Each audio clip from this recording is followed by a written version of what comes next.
Almost all the DMs that I've received have been from guys that lift weights that are almost like Hmm. closeted leftists. There's nothing inherently right wing about lifting weights.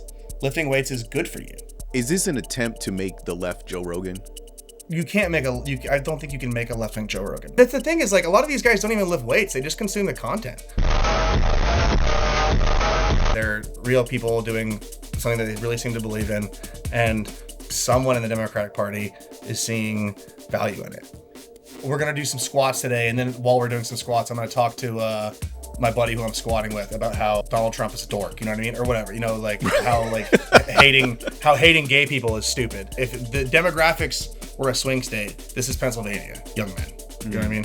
And this, I think that this is an acknowledgement of that. The gymbro vote. Yeah. Dexter, Man, what's up, man? going How you on? doing? Yo, I'm chilling. How you living?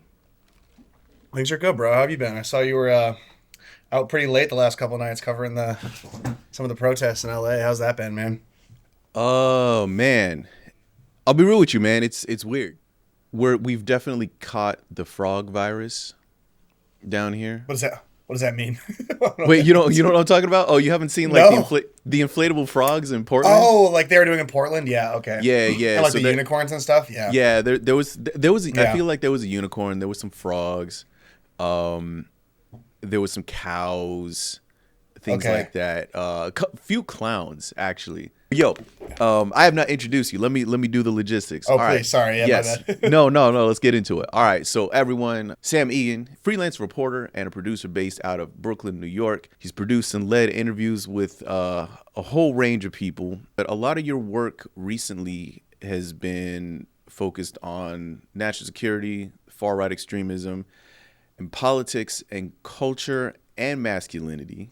And All over those the kind all of we're big, gonna big Venn diagram, yeah. yeah, it's a big Venn diagram, and we're gonna be sitting right in the middle of that Venn diagram today.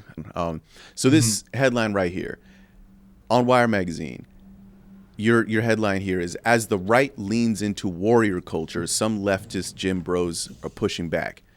And the Yeah. deck here says: right-wing fitness content has dominated the manosphere for years. Leftist gym influencers have taken notice, with some even being paid thousands of dollars to counter it.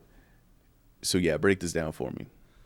Yeah, I guess midsummer I started to notice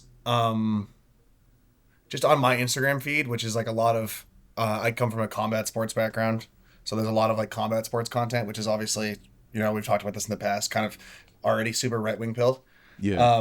But I get a lot of fitness content too, and I started to notice this surge in people posting content that like aesthetically looked really similar to what you'd expect from like a right wing manosphere like fitness poster. Like the there's like really heavy contrast on the lighting, and the lighting's really dark and dim, and they're like sort of like flexing in the mirror like this.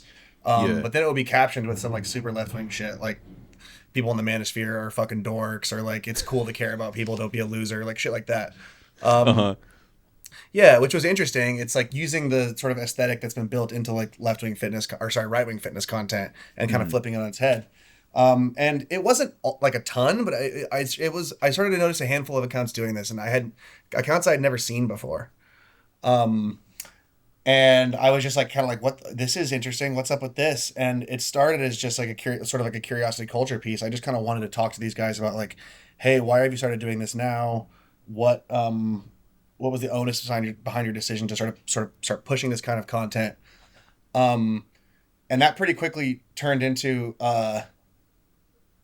very, very sort of openly. It wasn't like one of the influencers. It wasn't like they were super guarded with this information out of the gate. They just were like, yeah, I'm actually like this like dem operative reached out to me, and like I'm going to get paid a bunch of money to like do more of this stuff.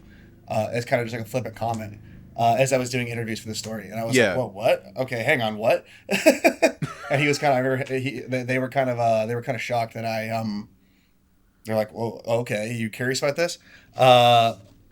And it became clear, yeah, that you know, not only I had taken notice, like members of the Democratic establishment, or sort of the broader Democratic umbrella. I don't want to tie this directly to the DNC, but the broader sort of Democratic umbrella had also taken notice of this, and they were starting to throw money behind it. And this is kind of all happening as like, while this was happening, you had the like, I don't know if you remember that video where Pete Hegseth and RFK Jr. were like doing really horrible pull-ups together, and RFK Jr. is working out in jeans all weird, which is incredibly strange.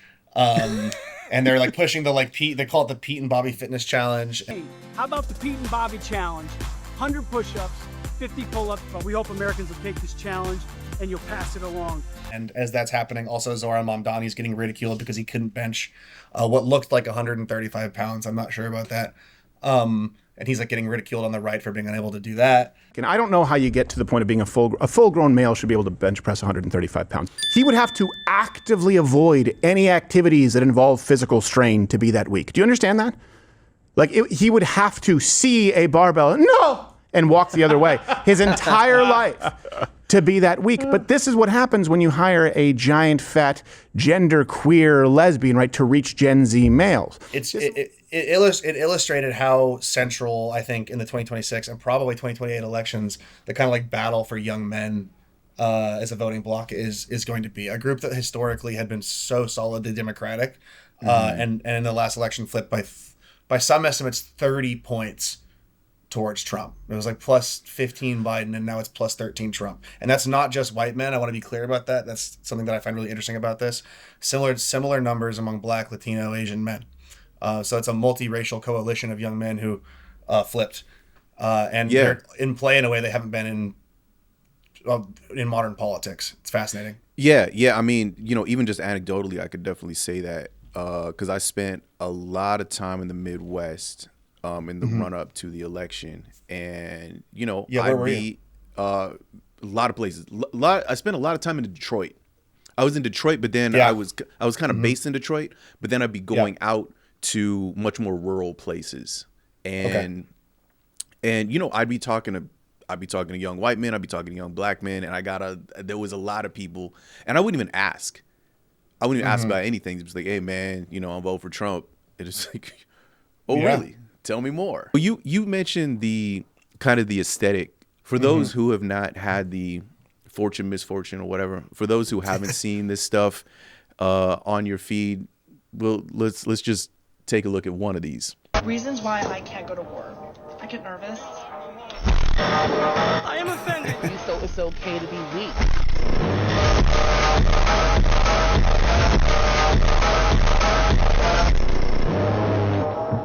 I like hold on. Iceberg saying I knew the music type perfectly. They already knew what kind of music it was.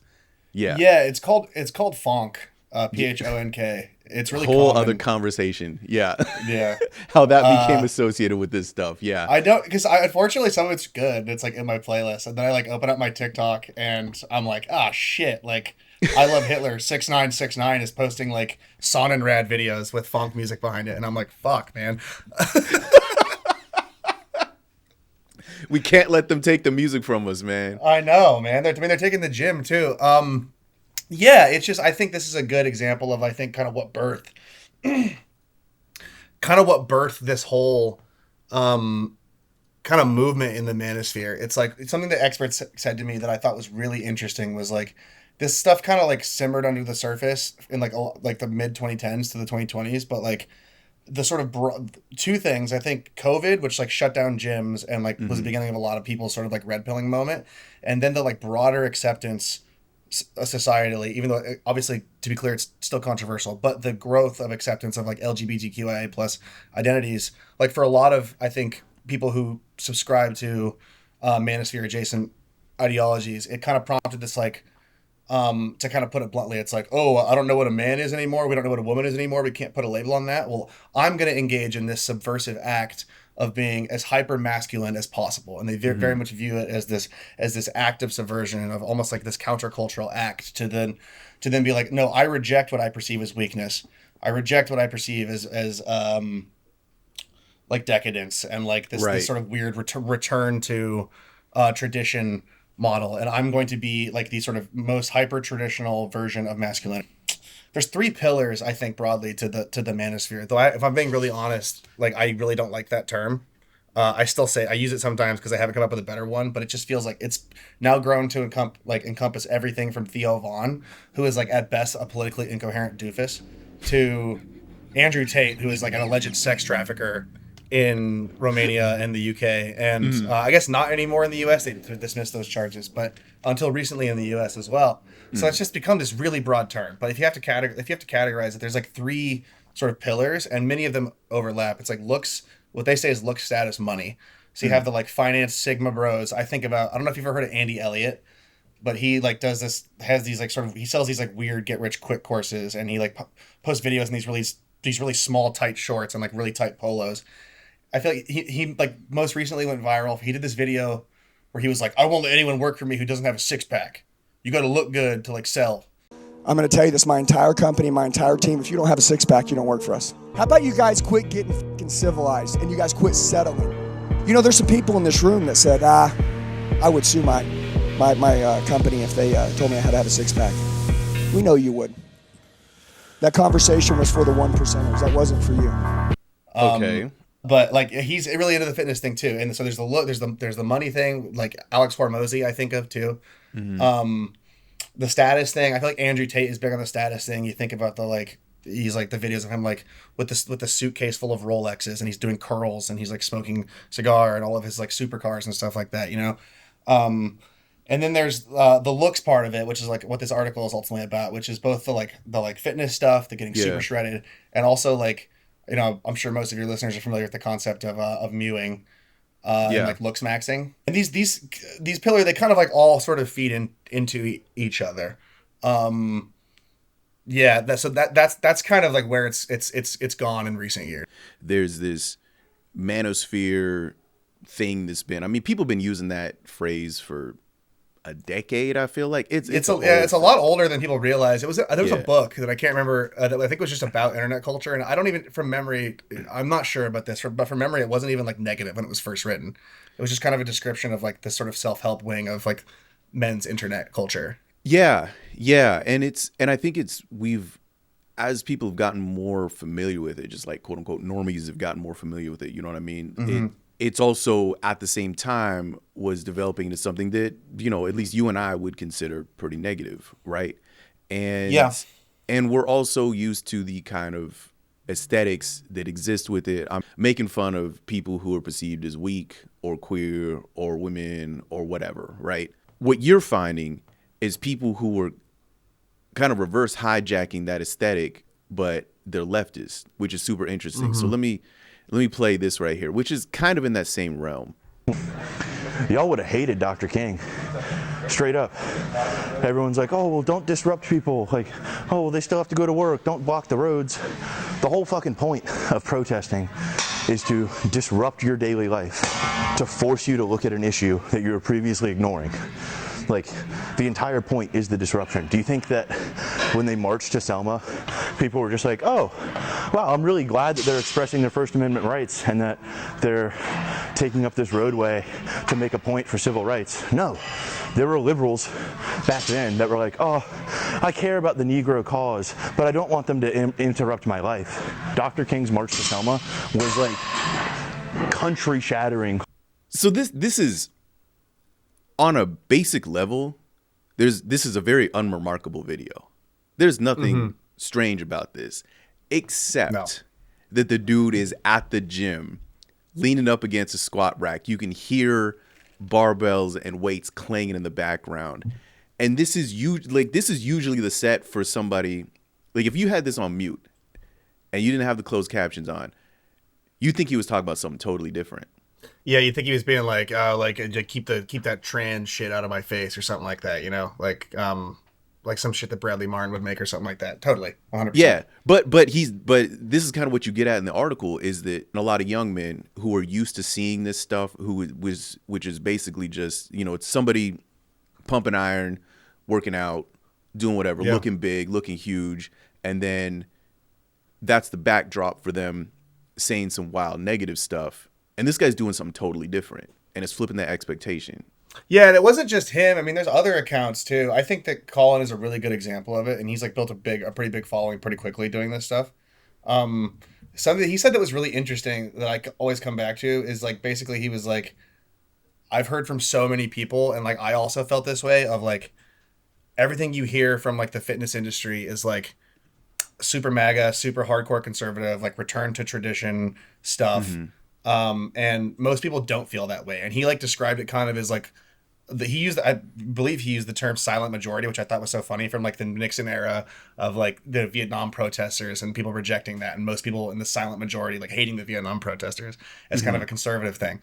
But he used very similar terminology for it. It's been fascinating to watch. It's been growing really quickly. It started as like 1 or 2 accounts. I'm like I've tracked dozens now that are. There's only a few that I would say are like true influencer level, like 100K plus or close to it, but tons of like micro influencers, like 10, 20, 30,000. I've seen a ton of them lately. Yeah. So, I mean, this is interesting because, again, you got him quoted in here saying almost all the DMs that I've received have been from guys that lift weights that are almost like closeted leftists, where they're like, Yes. I love hiking and I love fighting and I love lifting weights and I like beer and hamburgers, but I also want people to have health care. Yeah. Which is, it's kind of wild that that's a sentiment, but also it's a wild that that's a sentiment that people are having to express to him that they're afraid to say it out loud. I think it's funny because I've heard, completely get what you're saying. I've heard multiple times that it's a wild sentiment, and like people are like, that's such an interesting sentiment to hear. And I get why it is, because it's not a common voice you hear from like people who talk about policy or like politics on the internet. But like that is like the average person's politics often. Like that is within the range of the average person. Like people have really, really incoherent politics, but they generally want people to have healthcare. They're generally anti-war. They generally are like sort of anti-immigration, but like not the way that it's happening with Trump. I think many of these have like Joe Rogan and not Aiden Roth, Theo Vaughn and Andrew Schultz have all kind of expressed like, whoa, this is going way too far, with like ICE snatching people up. But like, I think that this reflects the sort of general real world range of people's politics, and one of the problems here, I think, is that the act of fitness has become inherently right-wing culturally. Like this has been studied. There's like a study out of the University of Arkansas a handful of years ago that was basically directly correlated like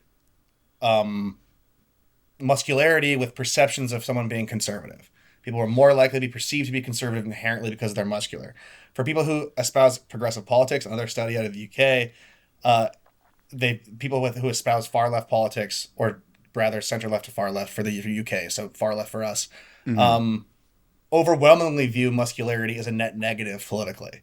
So it's become, in the last handful of years, it's hard to know exactly how it started. I think a lot of it is just as the Democratic base has shifted from like unions and the like sort of manufacturing class to kind of like urban yuppie. I mean, I don't say that derogatorily. I'm a yuppie, but like urban yuppie email job people, and women predominantly, and the like economic issues largely, I think, in the last two. Actually, I'm not going to say that. Less so with Biden, but with Kamala, economic issues largely took a back seat to like the fascism thing and to social issues like abortion and LGBTQI rights, which are very important things. But that's not it's not messaging that's central to somebody who maybe works in a factory in Ohio and is worried about losing their Ford plant job. You know what I mean? Yeah. So it's just interesting to see how much changed in the last handful of years. And really just how negatively it's been perceived to be, it's sort of inherently perceived to be, like how negative it's perceived to be muscular among the sort of establishment left. Like how inherently people view being muscular as being conservative coded. And that's a problem. I mean, this is the thing that I always come back to with the manosphere that I really try to like, whenever I do an interview like this, I really try to get this point across. The manosphere begins with mostly men, obviously, wanting to improve themselves. For whatever reason that is, they're like the sort of initial spark is ultimately a desire for some act of self-improvement.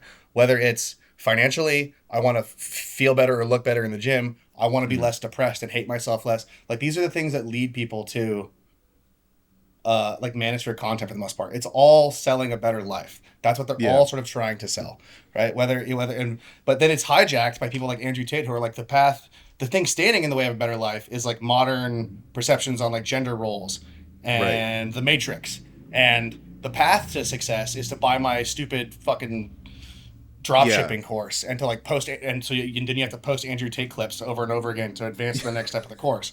Right.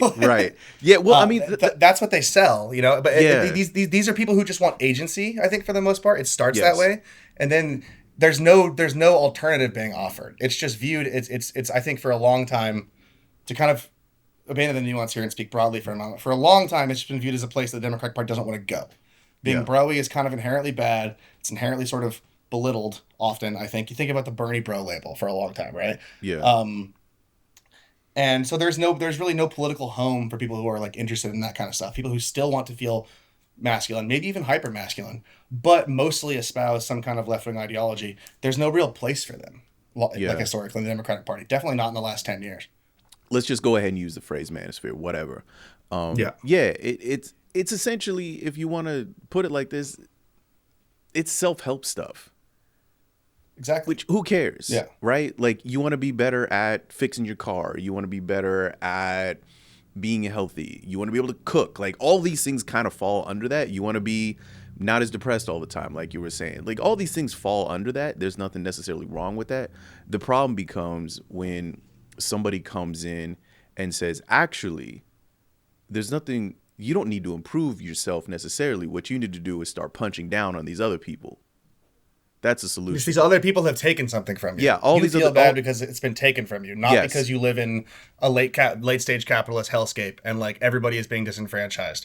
You know, it's like you have personally had things stripped from you by people who are beneath you. Yeah, women have taken things from you. Gay people have taken things from you. It's not that you need to go out and maybe read a couple books, maybe do a couple push-ups. Like, you can do that, but really the root problem is all these women started wearing pants.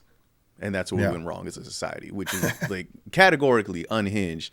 But the wild thing is, look, okay, there's a population of guys who is going to think that it is fun to lift weights.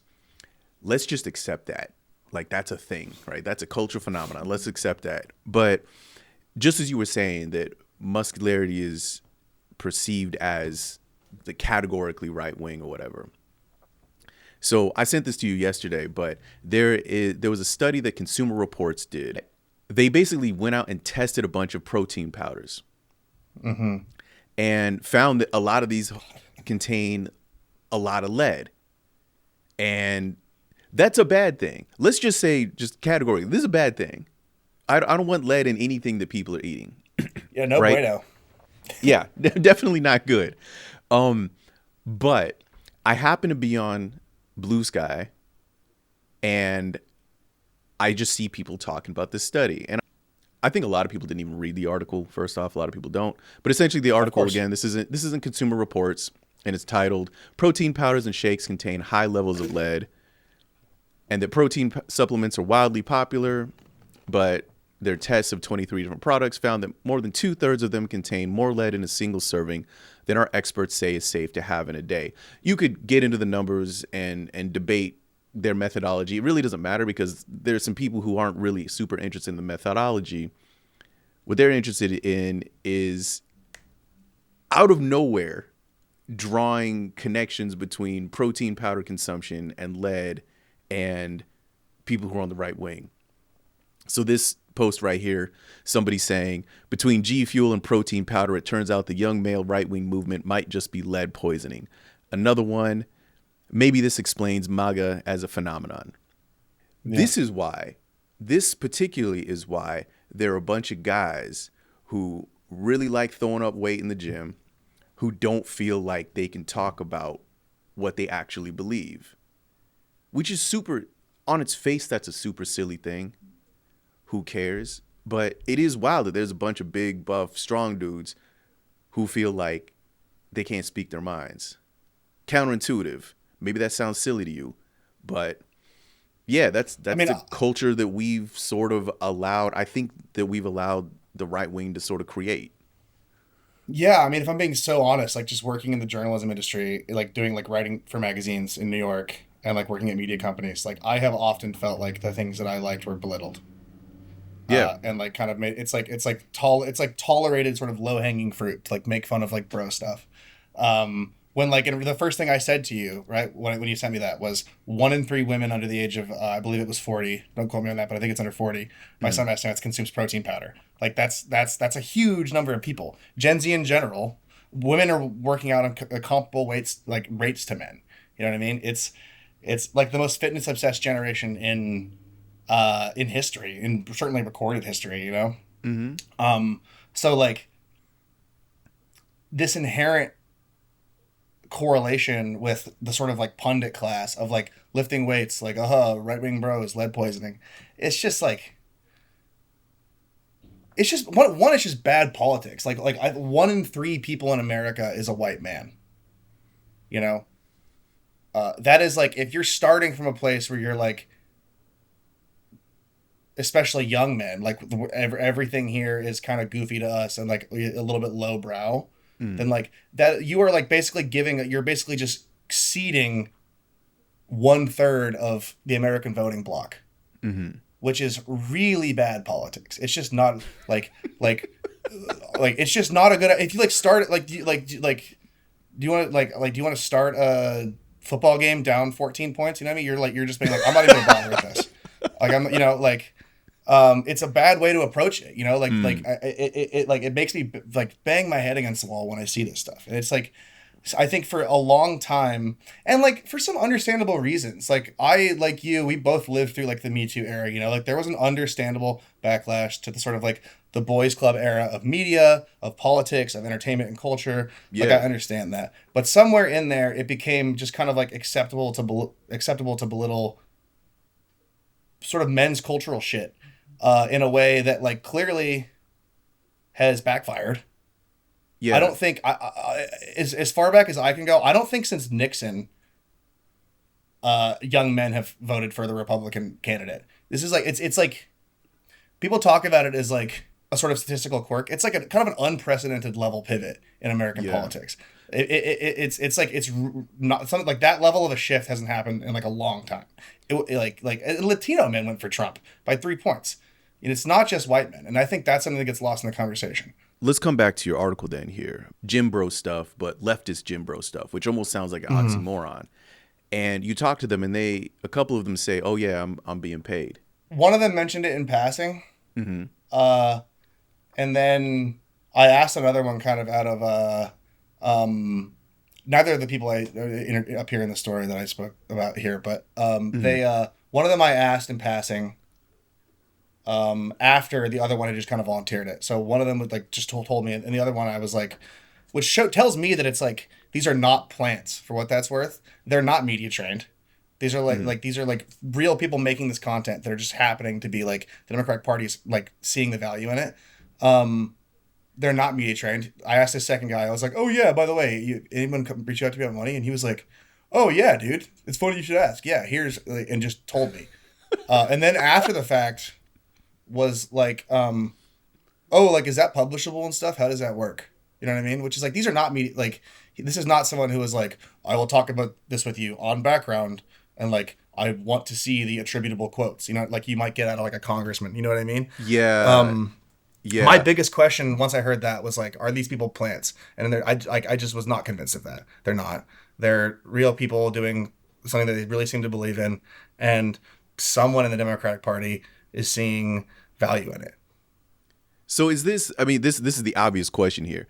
Is this an attempt to make the left Joe Rogan? I think it's it feels like an attempt, like not a great one, but an attempt, like a decentralized Joe Rogan or something like that. Yeah, I just think that it's less about, you can't make I don't think you can make a left-wing Joe Rogan. Anybody who does this kind of work knows that. What I think that they're trying to do, and what I think is smart about this, is like historically Democratic content that is being paid for, like sort of subliminally, is like overtly political. It's very much just like, yeah, like support blah, blah, blah for Congress. You know what I mean?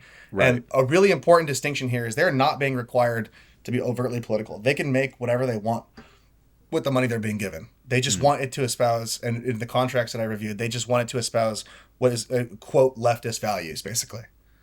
So that could mean anything from like, we're gonna do some squats today, and then while we're doing some squats, I'm gonna talk to my buddy who I'm squatting with about how Donald Trump is a dork, you know what I mean? Or whatever, you know, like how like hating gay people is stupid. You know, Yeah. it doesn't have to be, they're not like doing paid promotions, you know? They're trying to build a sort of network where it's really just like putting faces out there that already exist, that have this worldview, that look like this and act like this. It's not an uncommon thing. It just kind of these kind of people just happen to have been like kind of politically homeless for the past little while, and I think it's good that that's being corrected. I personally walked away from this being like, this is like one of the smartest things I've seen the Democratic Party do in like 10 years. I was Really? like, this Wow. is, yeah, I mean, like, why not? Like, what, like the Daily, like, you remember the Daily Wire story? Like, that's how the Daily Wire took off, is they were just pumping money into it, you know? It's crazy. Like, to be clear, I don't think I would take it, but it's crazy that you and I have not been reached out to by like the Democratic Party being like, do you want money to make shit? They've been doing that. No, seriously, it's crazy they haven't tried. To be clear, it's crazy they have not tried. The Republican political system has been doing that for 15 years. Yeah. Because they know journalism operates at a loss. Journalism is a public service that operates at a loss. It's impossible to make money. The tech industry has destroyed that. So how do you keep it going? You fund it. And you fund it loosely, and you accept when you might get attacked. And the Democratic Party is this amalgamation, this weird Cronenberg monster of like McKinsey advisors who are like, don't say anything wrong. We can't get this. Like, if we get this wrong, we're going to get crucified on the internet. So everything has to be really planned. And like, oh, we need to see this pre-approved list of questions before this person will come on this show. And we live in the era of like the Hollywood star of the 70s is dead. The person who could do like one movie every 3 years and give one New Yorker interview every 5 years. And like, people are attracted to the mystique of it. What people want now on the age of the internet is accessibility. And Donald Trump's biggest plus in terms of his PR is that he will talk to anybody about anything and sit down with them. Yes. And he might spew nonsense and it's bad, but he's willing to he'll just have a gaffe and he'll move on, and he'll sit down and talk with Theo Von about cocaine. It's a net good thing that like they're 15 years behind, but you're not going to convince me it's a bad thing that they're doing this. This is like, they should at least be trying. I mean, I value my independence deeply. I'm not a Democrat. I don't have any interest in being a Democratic operative. But like, same. Somebody's gonna take the money. You're totally right. You're totally right. You might not take the money. I might not take the money. Somebody's gonna take the money. It's crazy that they're just now, in the last like handful of years, trying to do this. It's been like, because they get really mad about negative press in a way that like Republicans don't inherently. I'm speaking very broadly here, but like they're 15 years behind on this thing, and it's like there's a lot of catching up to do, but it's doable. I mean, you just like you just gotta put money. Basically, you're just lighting money on fire, and they're like, you know, it's not, you can't just light money on fire in front of political ads and canvassers anymore. Like, this is where you meet people. It's on the internet. And this is one of the ways to do it. Men like lifting weights. Gen Z in general likes lifting weights. So do millennials, more than boomers, more than Gen X, you know? Yeah, and it's wild. Again, I mean, and I think we kind of have to put a point on this. I feel like the order of operations here was that, first off, men like lifting weights. That's a starting point. And then as a bunch of dudes were getting on the internet and trying to search up, how do I lift weights? And probably, you know, a lot of these are probably a bunch of nerds who never touched a weight in their life. And then these grifters get on and start telling them, actually, the way to improve your life is to understand and start blaming other people who have, quote unquote, taken things away from you. Women took things away from you. Gay people took things away from you. Minorities took things away from you, whatever. And then that starts to develop as a culture.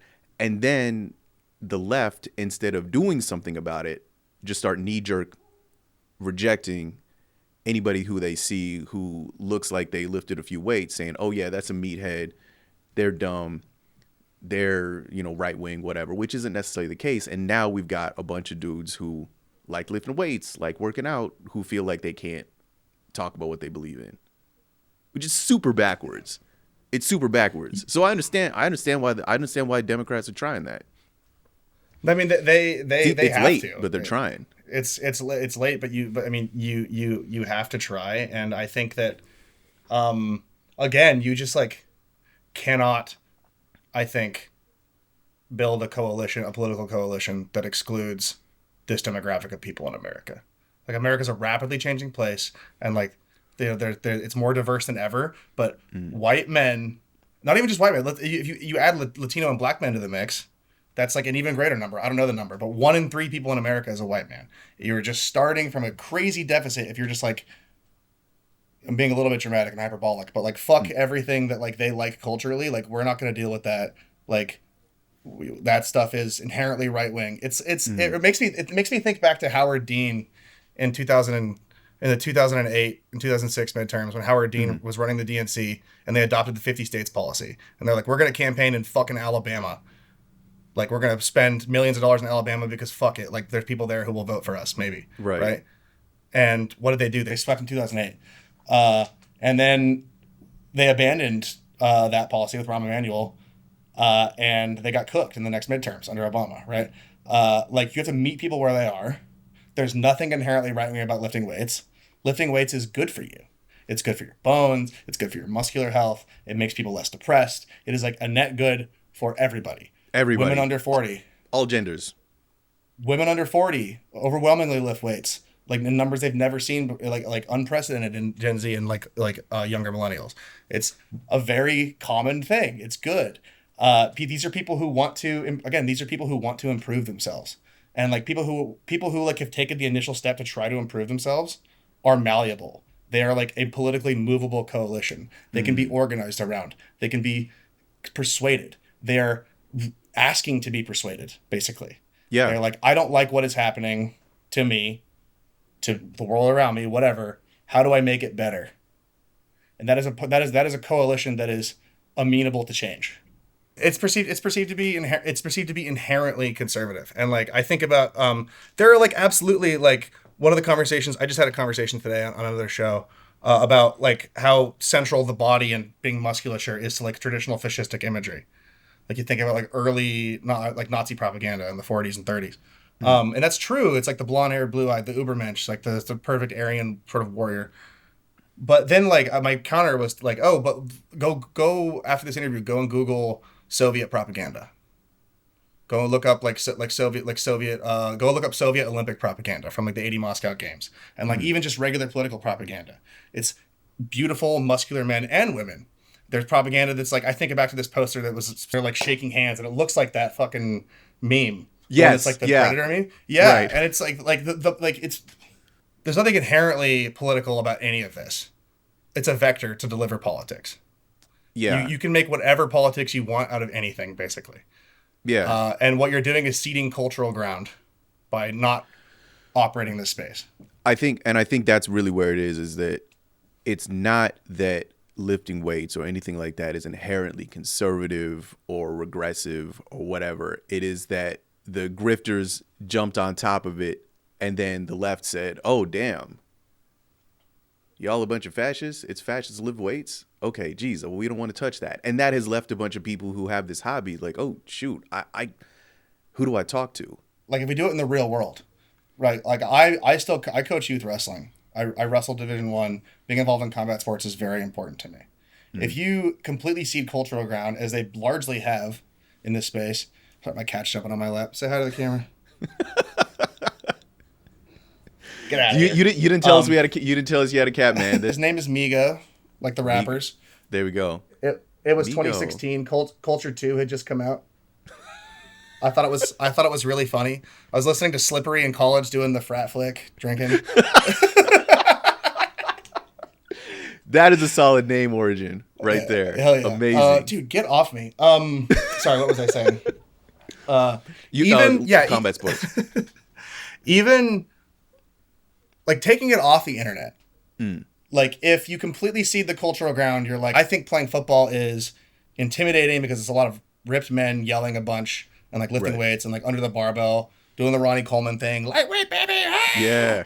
You know, I don't like that space. So it just ceded culturally, basically completely to the right. Your son decides he wants to play football.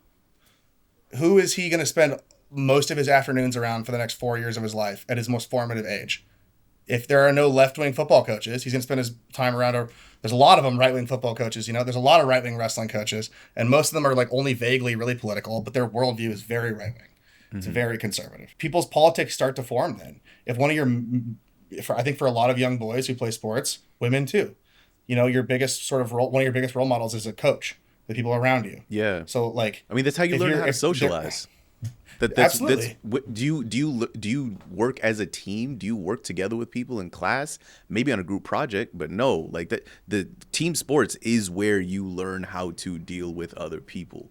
The most important thing about them is you learn how to deal with people and you learn how to lose and like Yeah. accept it. And if you completely cede that cultural ground, and then suddenly people with like left wing worldviews, none of them have played sports. None of them know, none of them know about weightlifting. Like you're not the people. There's no kids aren't hearing those worldviews in those spaces. It's like it's completely abandoned. So you're not really seeding the next generation. It's the internet and it's the real world. Obviously, increasingly they're intertwined, but it spirals all the way down. Yeah. So one of the last questions I want to ask you. Please. So could you do 15 push-ups in a row? I could do it. I'll do them if you want. Yeah. I'm not gonna make you. If you want to do it live on, we'll make you do it Why live. not? I will. I was ready to. I was like, I'll do it. You can do 15 push-ups. Could you do 32 sit-ups? I'm almost certain. Sometimes these like the military and stuff, they do them real weird. Yeah. They're like so crazy strict. Okay. But I'd be shocked if I couldn't. Okay. You think you could run a mile and a half in 14 minutes? I ran a 5K with an 8:15 pace. Okay. Like 2 days ago. All right. Yeah. So you could join ICE. Can join ICE. I could join ICE. You could join ICE. So I got student loans that need to go away. So you've convinced me. So this is an article in The Atlantic. It's titled ICE's Athletically Allergic Recruits. The deck here says push-ups, sit-ups, and a brisk jog pose a threat to Trump's deportation campaign. And just briefly, basically, I'll just read you the first two paragraphs. President Donald Trump's plan to double the size of the ICE workforce has met a foe more powerful than any activist group. It is decimating new recruits at the agency's training academy in Georgia. It is the ICE personal fitness test. More than a third have failed so far, 4 officials told me, impeding the agency's plan to hire, train, and deploy 10,000 deportation officers by January. To pass, recruits must do 15 push-ups and 32 sit-ups and run 1.5 miles in 14 minutes. It's pathetic, one career ICE official told me, adding that before now, a typical class of 40 recruits only had a couple of candidates fail because the screening process was more rigorous. But people are failing all over the place. So I bring this up to say that I've also seen people making fun of this. And honestly, listen, I get it. If you're doing some sort of physical work, whatever that may be, 15 push-ups is a pretty modest requirement, I think. But I only bring that up to say that it just seems like over the past even 2 or 3 months, it seems like everybody's trying to dunk on each other over whether or not you could do push-ups. I mean, you said it earlier, like Zoran can't lift like this dude can't even bench one plate. What is this dude doing? Or these people can't do pull-ups. You got Hegseth talking about fat people in the military. What is happening? It's a good question. There's I said that there's nothing inherently fascistic about lifting weights. That does not mean that I think that fascism inherently, if you do the reverse, fascism inherently fetishizes the body. Yeah. You have to have a sort of they sort of idolize and pedestalize the idea of a sort of beautiful, fit, capable person. That person can defend the homeland. That person can fight and die for the homeland. That person is the ideal of the individual that should then sacrifice for the unified state. Right. That is deeply important to fascism. I have no doubt that these people are fascistic. That is very much their worldview. It's clear every day. They're snatching people off the streets. That is really important to making that worldview work. I guess the difference, the biggest difference is we typically, the last time there was fascism, there was a sort of world war. The enemy was without, so to speak. And this time, I think they are very much pushing the sort of enemy within here. It's people, illegal migrants. It is radical leftists, quote unquote. It is it's very much about selling this ideology that we are already at war. And to Yeah. fight war, you have to be capable physically. That is, there's a really interesting book, and I don't want to get too into like deep fascist literature, but if anybody really wants to understand this, there's a really fascinating book by a man named Julius Evola, who was one of the like esoteric, like sort of Hindu adjacent fascists, like Savitri Devi of he like helped create the like fascist SS pagan ideology. He's a weird dude, but he wrote this book called Metaphysics of War.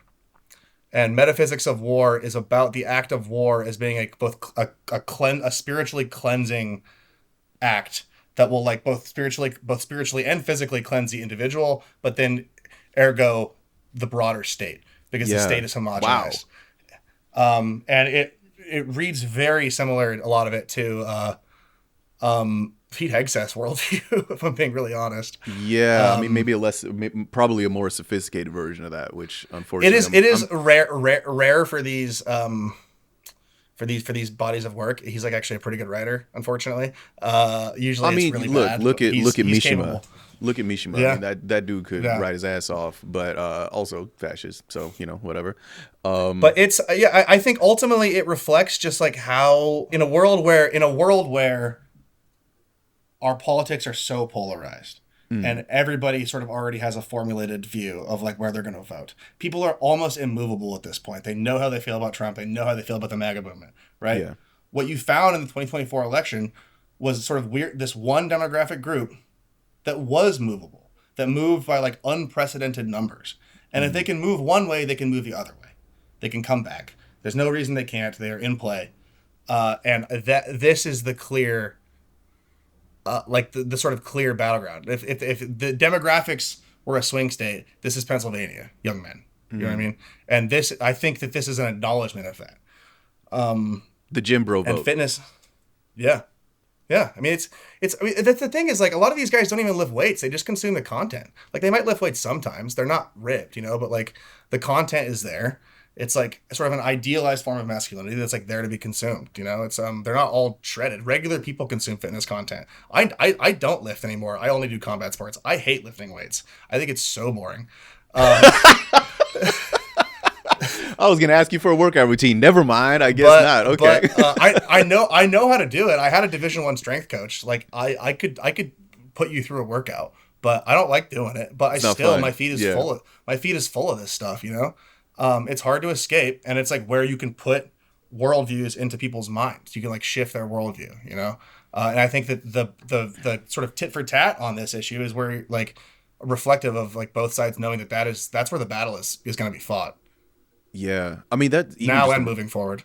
Yeah, no, I really think so. I mean, I think the fact that everyone, no joke, left, right, and center, everyone over the past few months has been kind of obsessing over people's bodies, and I would say leaving aside the trans stuff, right? Because that's a whole other thing. But I'm talking about specifically, mostly men's bodies. Your ability to do quote unquote traditional, manly stuff, right? Lift weights, do pull-ups, do a bench press, run, whatever, right? Whether it's ICE recruitment, and you got people who are joining ICE, say whatever you want to say about their motivations, and you got the left sort of bashing on them, saying, "Ha, these people can't even meet the physical requirements." Like, what are we fighting about here? Like, clearly, America right now seems to be very interested in what men's bodies are able to do. Okay, let's accept that. But let's also, me speaking as myself here, maybe let's also not allow the grifters to capture that interest and just turn it into another reason to hate people. Absolutely. Yeah. Like that seems basic to me. It does. Yeah. you would think, right? But it's frustrating, man. It feels like banging your head against the wall sometimes. It's changing. I mean, it's clear that the perception is changing. I think that's why it's kind of like you're hearing about this because suddenly like the magazines and the news outlets are paying attention to this. They're suddenly like, oh, this is something that like needs to be, they wouldn't write about it if it wasn't suddenly. This stuff has always been there. I think it's not new. Just the people are acknowledging again that this is kind of I think the great political battleground of probably the next two elections is going to be young men. Yeah. Well, Maybe, I here we mean, go. I could be wrong. I mean, maybe they're, I just would like to hope that they're not immovable. You know, a swing that big in one election, I just have to, because otherwise I just think they're fucked. Like, Democrats are fucked if they've completely ceded that. I don't know how they're not. Yeah. You know, it's like Nah. the Democrats rely on the youth vote. You've lost half the youth vote. You've lost 1 in 2 people are men. You know, you've lost half the body there. I guess I'm being really simplistic. It's still You're right. You're totally right. You know, you're totally right. I don't see how they move forward without it. And I mean, I think this reflects the kind of desperation to like recapture a lot of that ground. Yeah. One thing I wanted to add to that is like another reason I think people are paying so much attention to it is we live in a world where I can't afford to go to the doctor, really. You probably have a hard time affording. If you got sick, it would probably fuck your life up financially really bad. Yeah. People are paying more than ever for their homes. They can't afford to send their kids to school. Groceries are expensive. Late capitalism, yada, yada. You've heard this brick. People have no agency in their lives. The sort of the last thing you can take from a person is their body. Through all that, people still have agency over their bodies. So if you're a kid growing up in a world where like everything is increasingly a scam, people, if you're gonna break free of the sort of permanent underclass, it's gonna be through crypto bullshit scams or like, I don't know, Airbnb arbitrage, right? Everything's a scam. It's like everybody's trying to scam you all the time. The only place that there's a 1-to-1, if you put in work, you get a result, is the body, is lifting weights, is getting good at jujitsu, is running marathons. Yeah. So there's this like renewed, to why this is happening now. I think that's a big part of it too. There's this sort of renewed passion for like the body and like appreciating the body, because I think a lot of people feel like it's the last thing that they fucking have complete control over in their lives. You know? Also, I mean, if you want to go the super gym bro route, I mean, look at a lot of the people who people look up to and idolize. Walk into a Gold's Gym and look like to the OG Gold's Gym, right, in Venice, and look up at all the posters. That's not a lineup of rich people. No. Like a lot of them dudes came from pretty humble backgrounds. And so, you know, for a lot of, you know, it's somebody who had a lot of natural talent, but also didn't have a whole lot else to work with other than their body. It's the bodybuilding stuff is fascinating to me because it's so conservative coded now, and it like has its roots in like just it was very gay. It was like most of these guys, whether they were gay or not, it was like how did you pay to get ripped as humanly possible? They likely had a retainer who was a rich gay man who was like paying them to work out.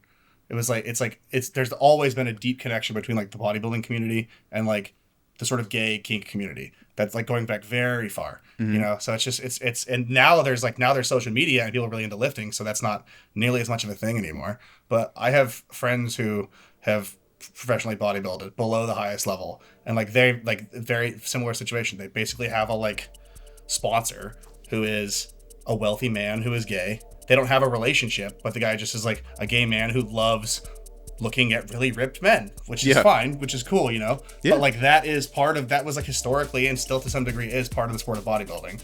And yet it's so conservative coded. All that to say, there's ground to be won here. It's not something, it's far more nuanced than I think that the left has given it credit for. Definitely. Well, man, everybody go to the gym or take a brisk walk.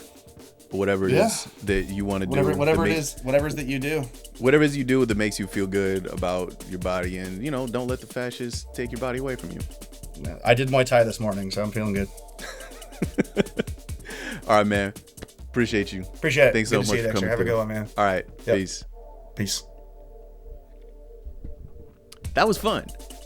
I knew that was going to be interesting. I didn't know where it was going to go, but that was a lot of fun. And I will post in